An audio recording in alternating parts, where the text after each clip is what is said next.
The sun had barely risen when young Whitmore stepped out of the tiny mud brick house he called home. The air was crisp, and the dirt road beneath his bare feet was cold, a sharp reminder of the life he was born into. The village was quiet except for the distant cries of a rooster signalling the start of another day. Whitmore was no stranger to hunger. His stomach growled, but he ignored it. He had learned long ago that complaining wouldn't put food on the table. His mother, frail but determined, was already up, boiling what little porridge they had left. His father, a worn-out man with hands hardened from labour, sat in the corner preparing for another long day in the fields. "Whitmore," his mother called gently, handing him a small bowl of porridge. "Eat, my son, you need strength." He nodded, taking the bowl carefully. It wasn't much, but he was grateful. Some days there was nothing at all.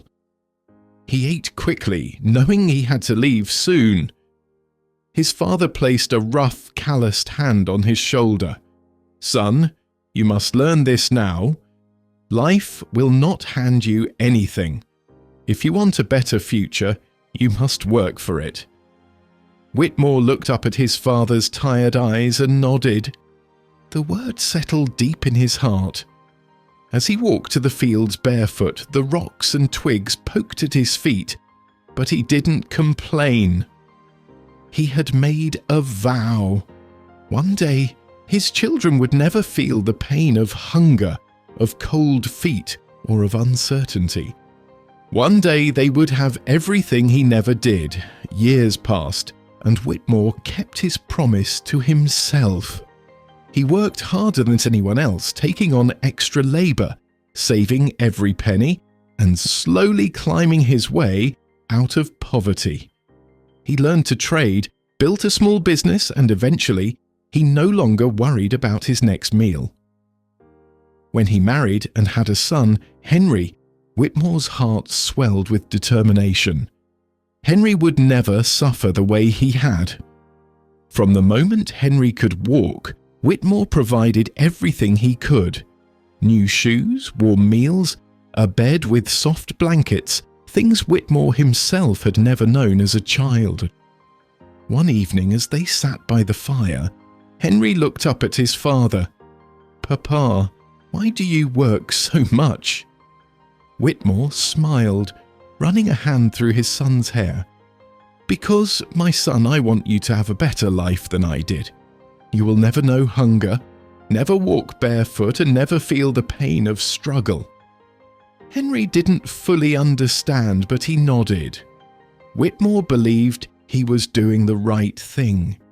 He was breaking the cycle of poverty, ensuring his son lived a life of comfort. What he didn't realize was that by removing struggle entirely, he was also removing the very thing that had made him strong. Henry grew up in a world of warmth and security. He never had to worry about food or shelter. His father's business flourished, and he attended the best schools. While his father had once worked in the fields barefoot, Henry walked in polished shoes on paved roads. As he grew older, Henry admired his father's success. He saw how hard Whitmore had worked, but he never truly understood the depth of the struggle. When Henry became a father, he remembered his father's sacrifices and made a promise of his own. "My son will have even more than I did." And so, Edward was born into a life of privilege. Private tutors, fine clothes, extravagant vacations, he had it all. Henry had been given comfort, but Edward was given luxury. Whitmore, now old and grey, watched this from a distance. A quiet worry settled in his heart. He saw how Edward had never had to earn anything, never had to work hard for what he wanted.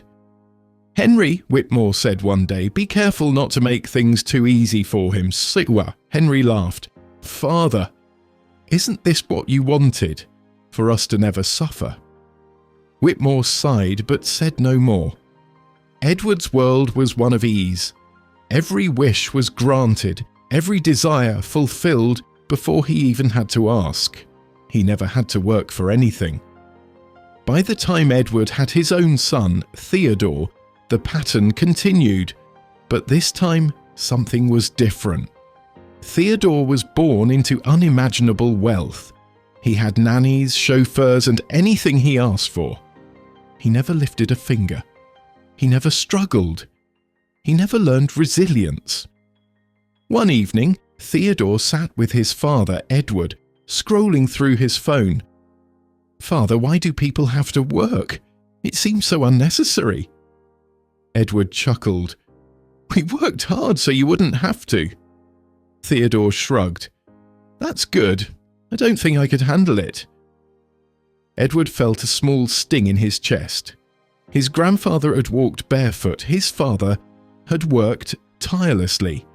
He had managed his father's wealth, and now his son didn't even know what work was. Then the storm came.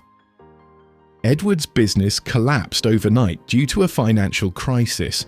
Investments failed, debts piled up, and suddenly, the wealth that had sustained the family for generations was gone. The grand estate was sold. The luxurious cars were taken. The servants left. For the first time in his life, Theodore had to walk. He had to work. And he didn't know how. Standing in front of a simple apartment, Theodore felt lost. He had never had to take care of himself, never had to struggle. The smallest inconvenience frustrated him.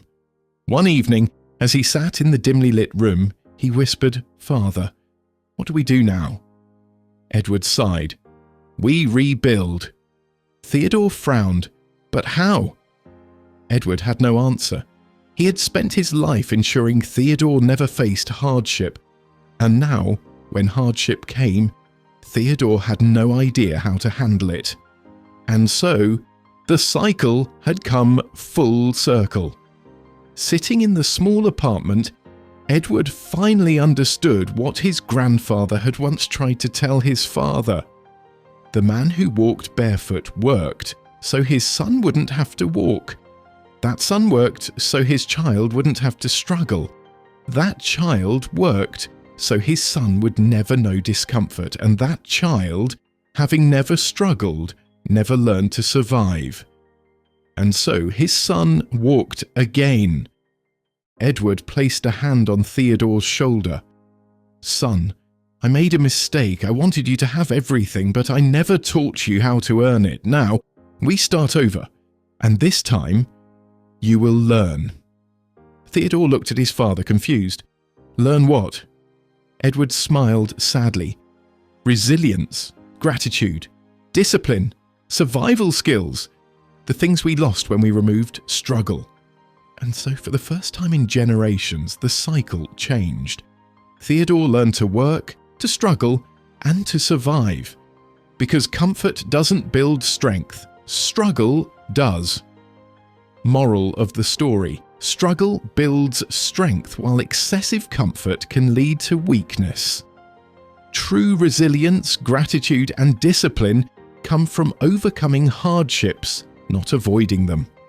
Providing for the next generation is important, but teaching them to stand on their own is the greatest gift.